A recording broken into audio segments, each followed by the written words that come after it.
It was about 4 years after that summer. A lot had happened in those 4 years. Through a mutual friend, I learned that Nora and Delia Ephron were writing a play for Broadway, and they were researching this play called Love, Loss, and What I Wore, and it was to be 10 vignettes, real stories of personal misfortune and tragedy. One story was about a divorce, another a miscarriage, loss of a child, and each of these 10 stories were going to be part of this play. So they asked if I would sit down and recount my story.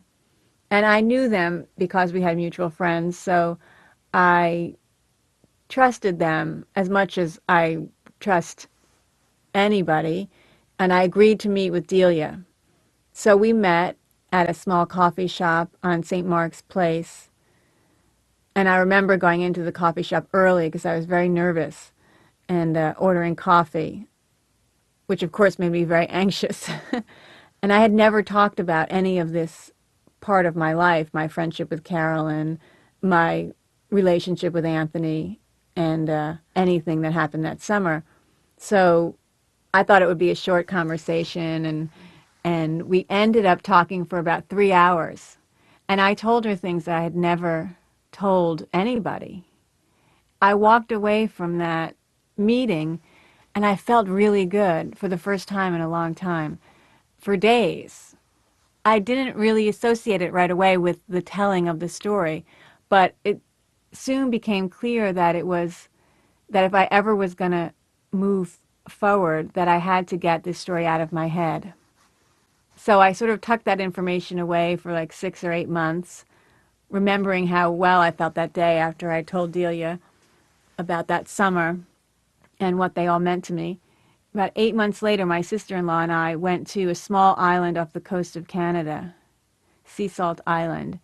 It was there that I recorded about 20 hours of audio tape that formed the framework for the memoir. And she asked me questions, and I just talked. Like 12, 15 hours a day, we just sat there in the room at this small hotel, and I told her my story.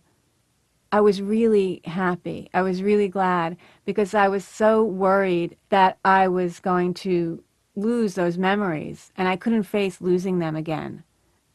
So it felt good after I did the 20 hours to have it all down on tape. And then my sister-in-law, Mom, very sweet, offered to transcribe the tapes, and she transcribed them, and it was about 180 pages. That became the framework for the memoir. And I moved to Oregon for about a year. I started writing the story. That's sort of how it came about. I never thought I'd publish it, actually. I just thought I wanted to get it down because it was such a big part of my life, and it was overwhelming, actually. There is some truth to that. Writing is cathartic, and I think it was the first time around getting it all down on paper. That was cathartic, but really writing a book is just really good old-fashioned plain hard work. I mean, it's really hard to write a book and do it well.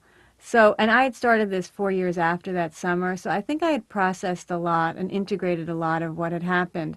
The great thing for me, though, in writing this, I was for the first time really able to integrate my unconventional childhood with this other life that I had, because I was very compartmentalized between my childhood and my family and my job at ABC and then my marriage into this, iconic American family.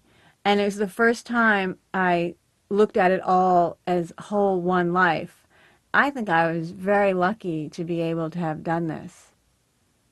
It was very easy for me to write about them because I was just writing about my husband and his cousin, my cousin, and my best friend. I don't see them maybe like other people do. I mean, we all live very complicated lives, and certainly they lived a very complicated life. But I think a big part of what I was trying to do in this book is to bring some humanity to that and to show that these people were just like everyone else, and they struggled, and they were compassionate and wonderful friends and husbands and wives and cousins, and they made good decisions, they made bad decisions. They weren't always perfect. I wasn't always perfect, but we were real. And it just came out that way because that's who they were to me. I was very clear that I wasn't writing about myth. I was just writing about, humanity in all its imperfection. If people learn a little something about John that they didn't know, that's really nice. Or if they come to think of Carolyn in a way that they hadn't before, I think that's really, really lovely. It wasn't my intention, to write this book to set the record straight or to tell people what they were really like. It was just to tell a story. And that's who they were to me.